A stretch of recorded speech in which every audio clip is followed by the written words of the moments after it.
Dear students, welcome you once again to my daily grammar class.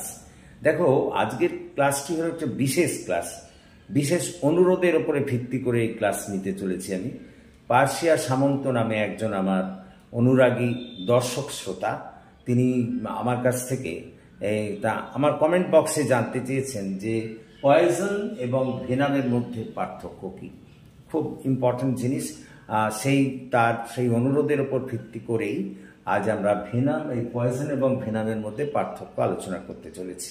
দেখো, poison বলতে আমরা সেই টক্সিন পদার্থকে বুঝি বা সেই ক্ষতিকারক পদার্থকে বুঝি যা মূলত আমাদের খাদ্যের মধ্যে দিয়ে, পানীয়ের মধ্যে দিয়ে অথবা আমাদের ত্বকের শোষণের মধ্যে দিয়ে আমাদের শরীরে কিন্তু প্রবেশ করে থাকে।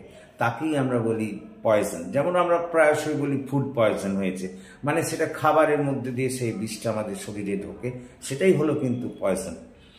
আর ভেনাম বলতে আমরা বুঝি সেই টক্সিন পদার্থকে, যেসব পদার্থ যে সমস্ত মূলত ইনজেকশনের মাধ্যমে, যে সমস্ত পদার্থ মূলত ইনজেকশনের মাধ্যমে অথবা বিভিন্ন জীবের হুল বা বীজদাঁত প্রভৃতির মাধ্যমে আমাদের সরাসরি শরীরে রক্তে গিয়ে মেশে বা শরীরে প্রবেশ করে, আমরা তাদেরই বলবো ভেনাম। যেমন মনে করো সাপ বা বিছে জাতীয় যে সমস্ত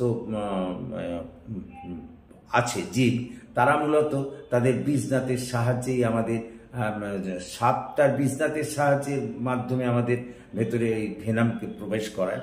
আবার বিছে বা মৌমাছি, তারা তাদের হুলের সাহায্যে আমাদের শরীরে এই ভেনাম বা এই টক্সিন পদার্থকে প্রবেশ করায়। তবে পয়জন বা ভেনাম তা হয়তো প্রকৃতিগত দিক দিয়ে তারা দুটো ডিফারেন্ট হলেও তাদের ক্ষতিকারক দিক কিন্তু আলাদা, একই ক্ষতিকারক দিক কিন্তু একই। পয়জনেও আমরা খুব ক্ষতিগ্রস্ত হই, এমনকি মৃত্যু হতে পারে, আর ভেনামের ফলেও আমরা ক্ষতিগ্রস্ত এবং আমাদের মৃত্যু করতে পারি। So that's all for this day. Thank you for watching and listening. আশা করি তোমরা বুঝতে পেরেছ। So thank you.